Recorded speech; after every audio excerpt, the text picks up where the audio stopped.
8:06, Nashville's Morning News on Super Talk 99.7 WTN. Good morning to you.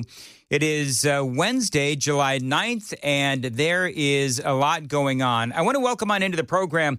He is an attorney. He is a farmer. He is Dustin Kittle. And Dustin, you've been on the radio program before.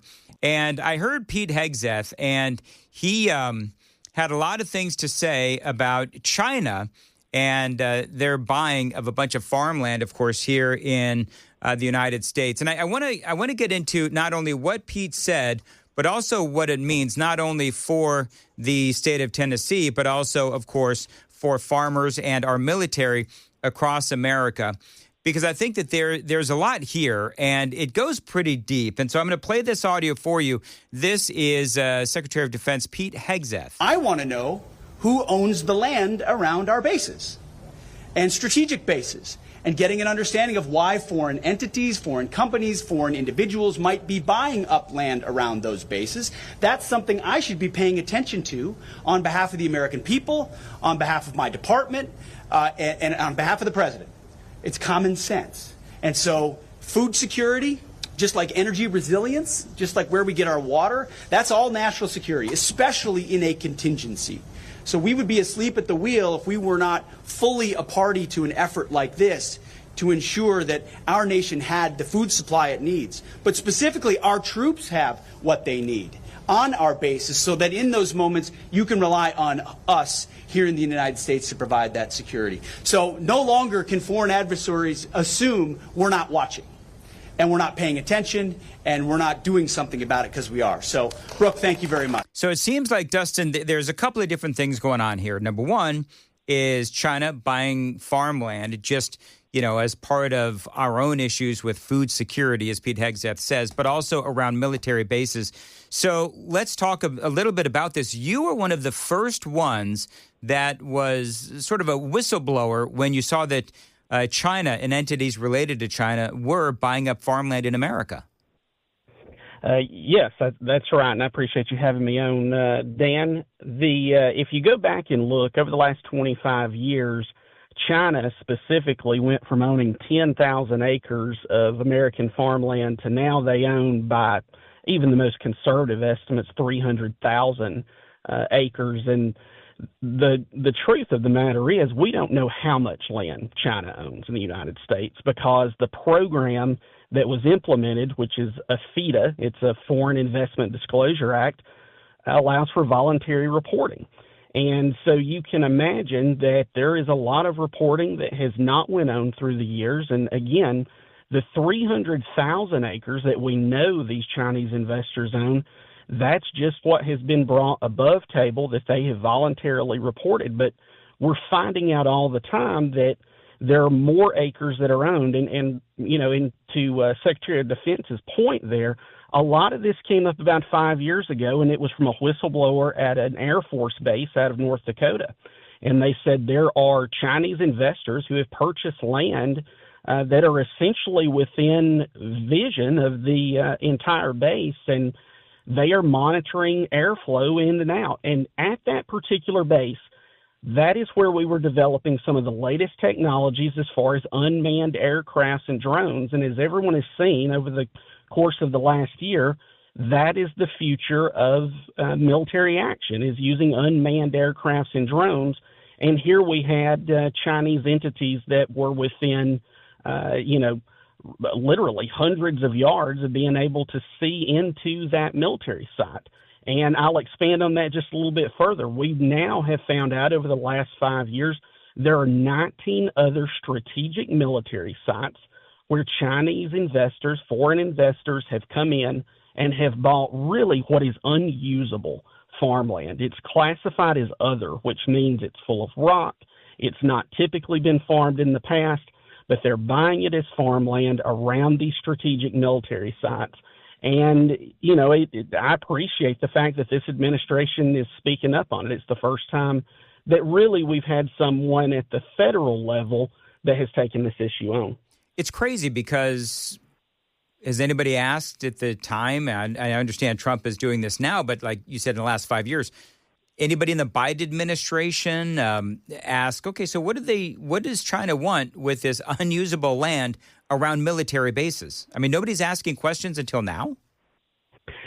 No, and the reality is that our own government, and you know, I think the Trump administration is getting up to speed. And I'll go back to Trump's first administration and say that there were a lot of things that I think flew under the radar. This included that administration did not have a clue about.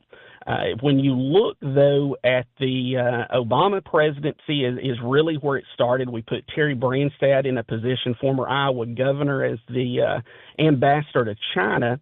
And within a matter of 3 years into Obama's administration, you had Smithfield Pork bought out by Chinese investors. And you're talking about a company that provides 1/8 of the pork across the entire world. And what came with that was 100,000 acres of farmland. And if you look at those years during Obama and the Biden administration, one of the ways that they were doing this was they were using the United States Farm Credit System, which if you go back to 1997, the Farm Credit Administration went to Congress, got approval to start making loans to foreign investors, something that absolutely should have never been done. It's a government-sponsored enterprise. It's a non-profit entity that has tax exemptions, and the American taxpayer has financed foreign investment into our farmland. All of that has went on strategically. You go to the Obama administration, the Biden administration, they've left the board of the Farm Credit System open and vacant so that there was no oversight. And during that period of time, you just looked from roughly 2010 to where we are now, there's been a 250% increase on foreign investment into American farmland. Is part of what's happening, and you may have said this, but is part of what's happening is you have American entities that are accepting Chinese investment, and so you can't really tell who the investors are in these American entities, but then you drill down and they're Chinese investors. Is that also going on? That's a huge part of it. And you go back to that AFITA Act, and that was an act that was brought forth by Chuck Grassley out of Iowa, who has been very pro-farmer in his tenure. And I think the AFITA Act was created with good intentions. The problem was there was no teeth to it. And again, you had voluntary reporting, and really the only individual you had to disclose was who was the filing party, who was the name that was on the deed. It didn't go any further than that. And in fact, we found out that there were AFITA documents filed by individuals who we thought, well, this is just a random foreign investor, that you go back and look, and the money that they received to purchase that farmland actually came from the Chinese Communist Party. And, you know, those are shocking facts that we have allowed this to happen completely unchecked. But again, with that AFITA program, it's voluntary reporting to truly know how much farmland we've lost and you know, what we're looking at right now. You'd have to go to every courthouse in the United States and check deeds on it. Because, again, we're relying on paper systems. One of the things that Secretary of Ag Brooke Rollins mentioned the other day, and I'll say I'm not a huge fan of Brooke Rollins. I think she sides with big ag more so than the independent farmers. But one of the things she's taken on is we're going to finally make this database online, and we're going to make it public so people could see it. You know, we're in the year 2025, and these forms are being filled out on paper and are not even being documented digitally. So there's no way to cross-check it. There's no way for the average person to look into it. And there's no checks and balances for, you know, basically ensuring that our government has our best interests at heart. All right, so I have to jump the traffic, but real quick, I'm going to ask you to answer this question coming back from traffic. So this is all literally on pieces of paper, and so it seems relatively untraceable, untrackable. Is that done on purpose by our federal government? It's 8:15. Time to check the roads on WTN. Today, high of 90, scattered thunderstorms as well. Appreciate you listening to Nashville's Morning News. Justin Kittle, attorney and farmer, joining us talking about the Chinese owning a bunch of farmland across America, particularly around military bases. And you say this is, you know, it's all done on paper, so it's you can't trace it. Is that done on purpose so that people can't figure out what's going on? It almost has to be. And you go back there, probably 10 to 15 years ago, a report came out essentially saying we don't have a clue how much farmland is being purchased by foreign agents. And, what I would say is at that time they came forward and said, we have to find a way to make this digital so that we can look at it. And here we are, we're 15 years later, and we still have not created that digital database. And this is what I would say with Brooke Rollins. I appreciate the soundbite. I appreciate the deterrence of bringing this forward, but we've got to hold her accountable in this. It's one thing to win the press conference, especially on the heels of some of her statements as far as giving amnesty to agricultural immigrants, and which caused a lot of backlash. And, she's come back immediately with this American Farmland Protection Act, which is great. It's my understanding it's going to be turned into an executive order by President Trump, but we've got to hold them accountable. We've heard these words before. We have to be sure that we are protecting. We have a watch as far as foreign investment coming in, because a buzzword you're going to hear over the next 5 years is agri-terrorism.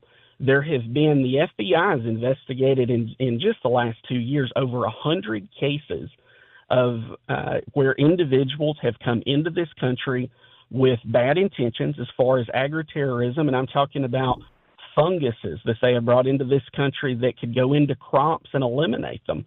And so, this is broader than just an issue of being sure that our citizens have access to this farmland. It's a true national security issue. We had that, I think it was Boston, where we had a couple of people come in from China, and they had some sort of a fungus. And that's where I believe it was the first time that I used that term, agri-terrorism. So let me ask you, Dustin, as we wrap this up, is there anything we can do to take back or buy back somehow this property that China owns around our military bases? So the answer to that would be yes, and one of the states that's working on that is Missouri, and I really think it's going to need to come from the state level. If you look at the press conference that Brooke Rollins did the other day, Tennessee Governor Bill Lee was there. The state of Tennessee actually does have a law that's on the books, passed in 2023, that would limit foreign ownership as far as farmland. It doesn't take away past, but it prevents as far as the future.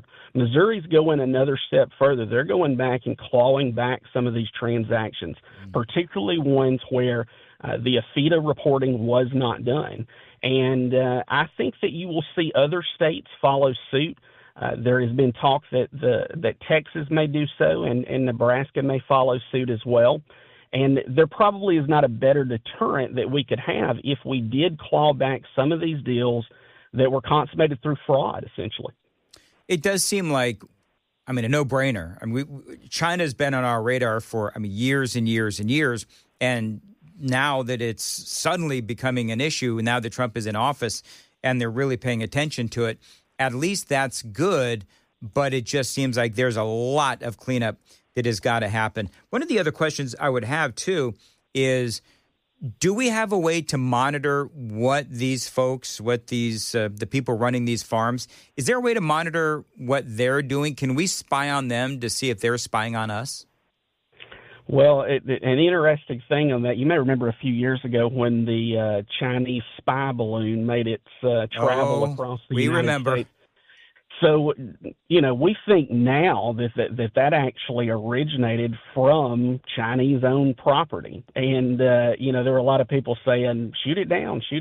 And they may have been flying over their own land during part of it. And so, yes, when it comes to national security issues, I think that we have a duty to at least make sure that what people are saying is going on this farmland is what is actually going on. There is a fine line between privacy rights for public citizens, which I'm all for, but when you cross that boundary as far as national security issues and you have foreign investment coming in at the level that it has and it's at strategic sites, we have to do everything we can to protect the American public, and that includes monitoring what's going on at those sites. All right. Well, when do you think we'll start to see some real news on this, starting to take shape and the executive order and all of that? Because this is very concerning. I think in the next 30 days, and I think that the Trump administration will realize this is a win. This is something that the American public can agree on. And, it's been detrimental to the farmers. Go ahead. No, go ahead. We've lost over 100 million acres of farmland over the last 20 years. However, the rate of farmland that's went to foreign interest, is up 250%. So we're going in the wrong direction here. And, again, I think it's a win for the American public as far as an issue that will be well received. And my hope is that they latch on to it and run with it, because it can be a win-win for the agricultural community as well as for the country as a whole. All right, Dustin Kittle, how can people get more information if they've got a question for you? Is there a way to follow you on the socials? Yes, absolutely. So if you go to X, I'm just at Dustin Kittle. I'm back on Facebook now too, and so that account is also at Dustin Kittle, and feel free to send me a message anytime if you've got any questions on anything. Kittle. And Dustin, always appreciate the intel and the analysis, and great job. It is 8:22, Nashville's Morning News on Super Talk. 8:36, Nashville's Morning News on Super Talk 99.7 WTN. Welcome on into the crisscross handoff. Let's go. And how's everybody doing? Joan's here. Oh, by the way, you know what we didn't do, doggone it, Joan? What's that? We did not do your screening of War of the Gargantuas. Remember, we're going to talk about this on Friday. Now, I will admit to you that I failed to uphold my end of the bargain. I did not watch Princess Bride. That's my bad. That's on me. There's always time. Yes. I'm really busy. But anyway, but in fairness to me, Joan did not watch the entire War of the Gargantuas. So what part, and by the way, in case you're unfamiliar, Joan and I were challenging each other on watching movies. I, of course, picked the dumbest, stupidest movie that I love, War of the Gargantuas, so that she would have to watch it. So what part did you watch? So it was a scene where there was one of the gargantuans was on at the bottom at the cliff, and I think that the woman fell off the cliff, and he picks her up with his big hands and he places her back on top of the cliff. Sure, that was the brown gargantua. That was the good gargantua. Okay, yes, he was a nice guy, but then he was hurt, I guess. Yeah, he got hurt. Yeah, because number one, the boulder fell on his leg and it broke his leg, and then his younger brother, he got in a fight with him too. The green gargantua. You know this way too well. But what I found funny was the woman pining for this creature. She was pining She for him. raised him since a little tyke. Oh, did she? Yes. I missed that part. Well, had you watched the whole movie, Joan, you'd get the entire context. Gotcha. Joan. For some reason, I was picturing a gargantuan in my mind as some sort of spider creature. It's gargantua, not gargantuan. Oh. There is such a thing as a gargantuan spider, right? I don't know. Is there? Maybe, maybe not. There sure is, Joan. But you know what I liked about my nightmares. Do you know what I liked about Joan? Now, Joan and I do a lot of texting back and forth. So let me see if I can pull up the text message that Joan sent me. She said something to the effect, because it was very well done. She said, yes, here it is. We watched a bit of it. Very interesting and very revealing about you. Anyway, so there you go. Nothing I wouldn't say to your face, Dan, no, right? Oh, I know. Yeah. And you do. Mm-hmm. And you do. All right. Anyway, so a couple of things. All right, we got to get to content. All right. So there's a new Democrat narrative, right? Do you know what the narrative is, Chris? Tell me. Joe, do you know what the narrative is? What is the narrative? Is the root of the narrative Orange Man bad? It's going to be Orange Man will not allow any elections. Encourage and incentivize private violence. You send the U.S. Marines into spaces they should not be. You send the National Guard in. You kidnap people off of the streets and pretend that's normal, because that's how you quiet dissent, because you make everyone afraid that if they don't do what you want, they might be next. And once you've done those 9 steps, step 10 is easy. that's when you decide there won't be new elections because everyone's either afraid, poor, broken, or complicit. That's, of course, Stacey Abrams. Oh, her. Is it just me, or when I listened to that clip the first time, I felt like she was leaning into like this fake fear kind of quiver thing. Yeah, in her voice. Her And then- voice is quivering. and then there's no elections. That's exactly right. Every time I hear Stacey Abrams speak, I need to wipe off my face because she's. Well, got that big elections are gap only in her good tooth. if you acknowledge the Savage. results, Stacey Abrams. Well, yeah, I mean, she is the ultimate election denier. Yeah. She's Right? still running around as the rightful governor of Georgia. Yeah. She sure is. And then, of course, there is Joy Reid. He's not acting like somebody who worries that his party will lose power. This is somebody who is behaving as an autocrat because they don't anymore believe. He said it during the election. I don't need your votes anymore. And he doesn't. I don't think Trump intends to leave office. I'm very clear about that. I think he intends to stay in office like Putin till he dies. I went on Jim. Yeah, like so Putin. Wait, Putin. he doesn't need their votes anymore because he has one term. He can't do it again. But now they're saying he just get to stay because that's just the Constitution doesn't exist apparently. Yeah, he's already said he only wants to do 2 terms. You know? And please give us more of a warning before Joy Reid. Like, give us a couple of seconds to You know what? We brace can ourselves. Okay, you know what? We can have a Joy Reid Warning sound? warning sounder. Oh, That's what we can do, I think. Well, to go along with all of no, we need like a siren. We need it's like a nuclear bomb siren. Was We need Joy Reid wearing her blonde wig in that clip? or her bald head? Is it just me? I've noticed since the MSNBC money dried up, we've had a lot less new dues. yeah. I don't know what's up with her hair. Like, is that like a crop thing that she's got going on? And it is blonde. I don't know what to say about it, but it is blonde or white or whatever that is. That like a dye job? I don't know. I just haven't seen any new wigs lately. She can't afford them anymore. That's what I'm saying. Okay. Anyway, so So to go along with all of that, I don't know what to say about the nuttery. wigs, man.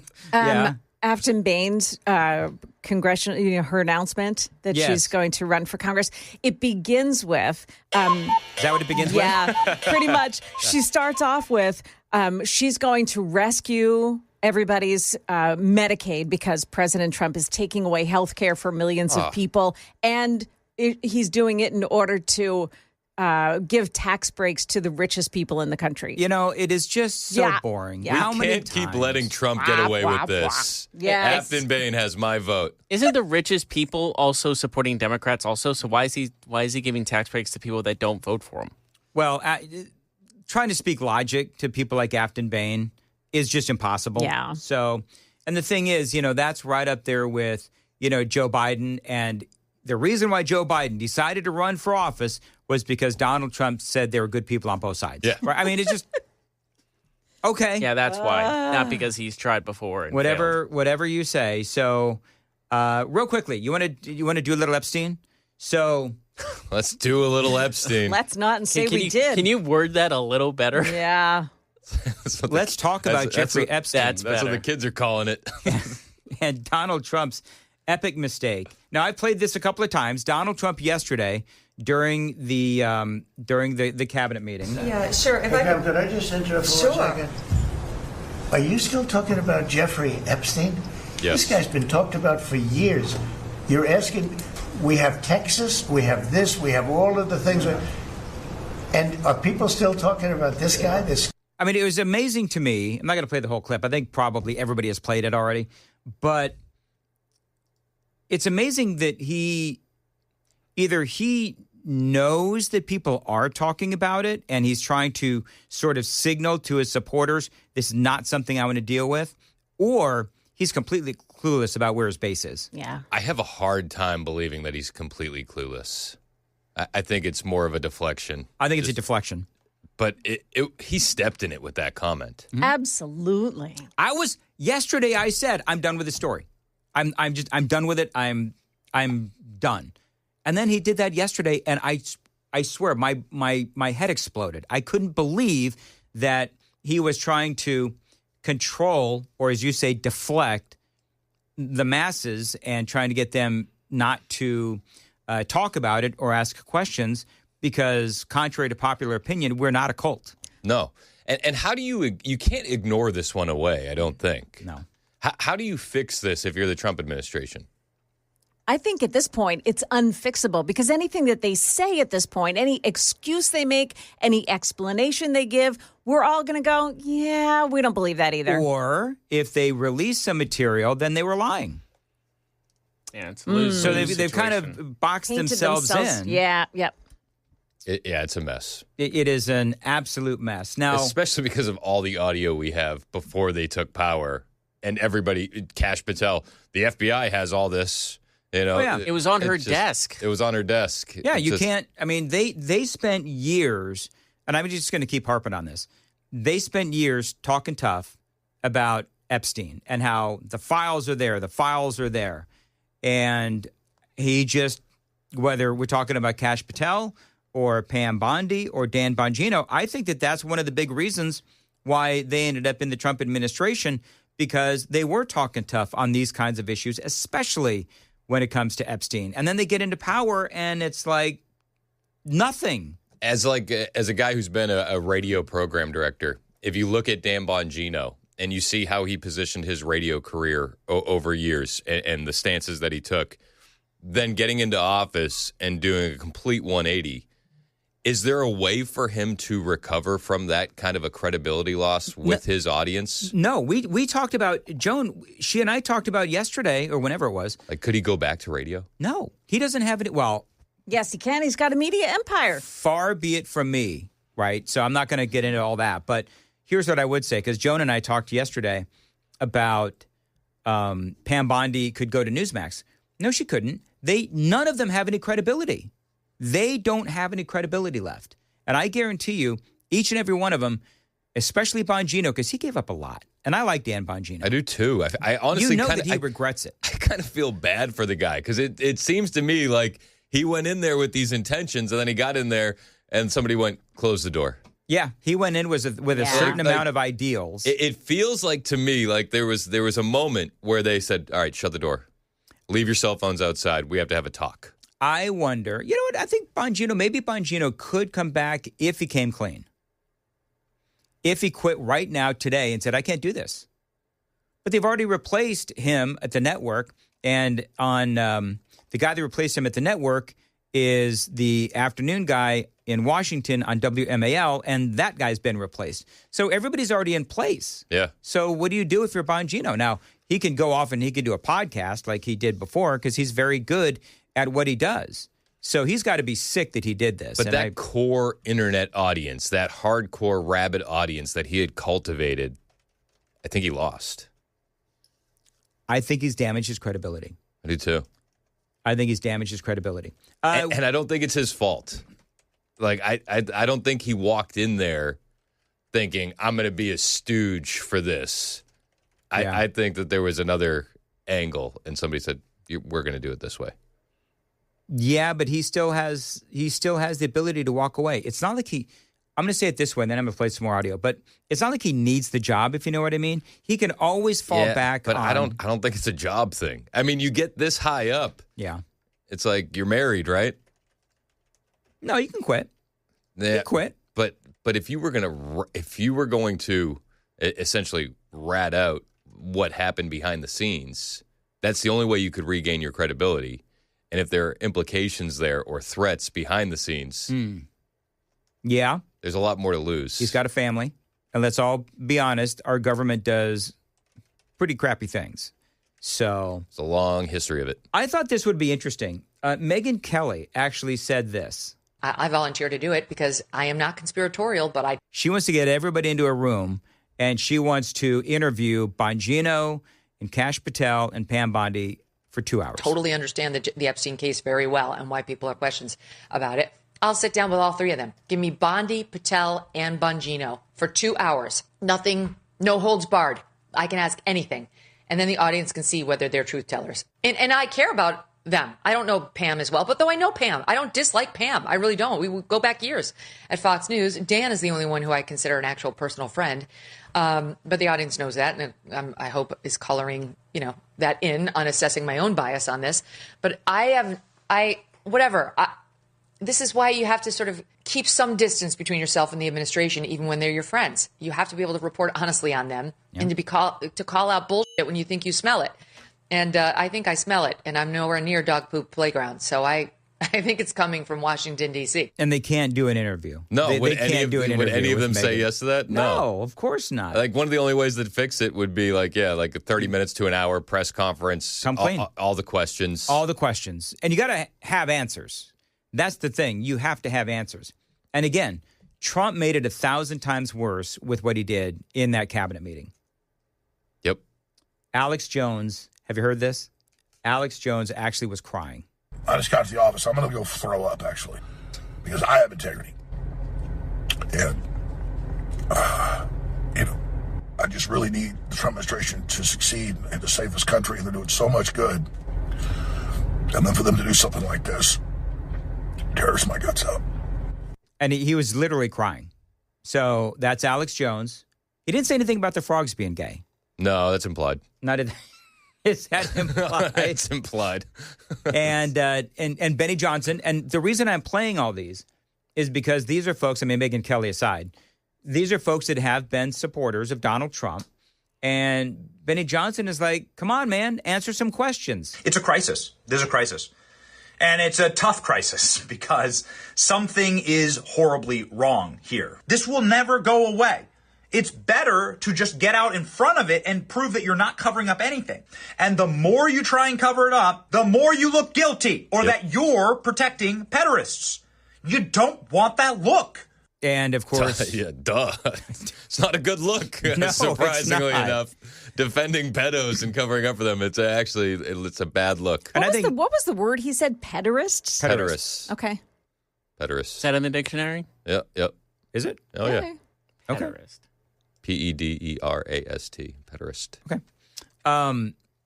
Elon Musk said that Steve Bannon is on the list. Yep. I don't know. Elon with Elon saying all this, he's implying that he's seen a list.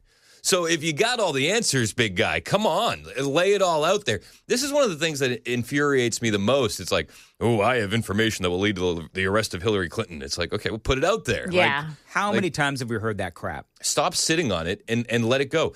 I think some of these guys, and this is kind of like an aside. I don't know if it really relates to this topic, but some of these guys just want credit for being the one that breaks the story. It's like, just put it on the internet for free, man, and let what happens happen. Yeah, no, you're right. Let's see here. Ray says, okay, I'm going to say this for the fourth show now. Who was in charge the last 4 years when DOJ and FBI had the Epstein files? It was the corrupt Biden DOJ and FBI. So do you think it may have been destroyed? I've said this a number of times. So if they were destroyed, then they would have come back and they would have said, we believe that they have been destroyed. Also, they actually came back and said he committed suicide and there is no list. And then you're ignoring all of the interviews that happened during the Ghislaine Maxwell trial. You're ignoring all the interviews and statements that happened during the Jeffrey Epstein trial. You're ignoring all of the evidence that hasn't been released around the investigation into his death, the autopsy stuff. You're ignoring the files and the data that was compiled at all of his residences. Where's the catalog on all that stuff? And did they really traffic all those girls for one guy? Jeffrey Epstein? Also, Right. and nobody talks about this, but there were birthing facilities in New Mexico. Go on. I didn't hear that. There were babies were being born at the Jeffrey Epstein Epstein's Ranch in New Mexico. Oh, so there's just all these so these when guys the women were... would become pregnant, you would have to deliver that baby. So where did those babies go? Where are they? That's a question. Is that for me? No, man, I'm just kidding. All right. No, it's not for you. I'd not heard about that. But listen, I'm not, shoulder deep in this story. I'd not heard of those. I've seen documentaries on this. I've not heard of the, what do you call them? The birthing rooms. Birthing rooms. Okay. You mean hospitlook? No, well, it was. No, it would be a hospital. It was at It'd his be a birthing house. room. It was at his house. Was it at his house? Yeah, New Mexico. All right, I'll look that up. I didn't know that. Yeah. Birthing rooms. Well, I mean, it's a natural end result of what he was doing. Okay, here's what's interesting. Because I'm trying to wrap my head around that. Why would you want DNA evidence that this guy, whoever it might be, had relations with a young girl, you would think that they would, I'm not pro-choice, but you would think that they would want it aborted. Yeah. Would you not? Why would they have birthing And it's rooms? not like they're so moral that they would want them to have the baby instead of going for pearl clutching. I mean, abortion. Yeah. the dark side of it is that's now a baby off the record with no number, no name, where no are paper those trail. people? Like, I don't. So, like, what can you do with that kid? I'm having a hard. All right, well, all right. I didn't know about that part. It's dark. You should see Chris. It is dark. Hey, Joan. Oh, wait, you can see it on the camera. You should see Chris's face looking at me like, you dumb A. How did you No, not I didn't. know I'm this? not looking at you like that. There's so I much feel in this judged. case. No, don't feel judged. There's so much in this case that it's hard to keep up with, and it's been And years. Ghislaine Maxwell needs to be let go. Plus, Yeah, clearly. If there's no right. yes, if there's nothing there, then let her go. Although what I said earlier was perhaps what she was doing was, the story could be that she was getting girls for Jeffrey Epstein. Period. Where are you at on the thought that intel agencies are involved?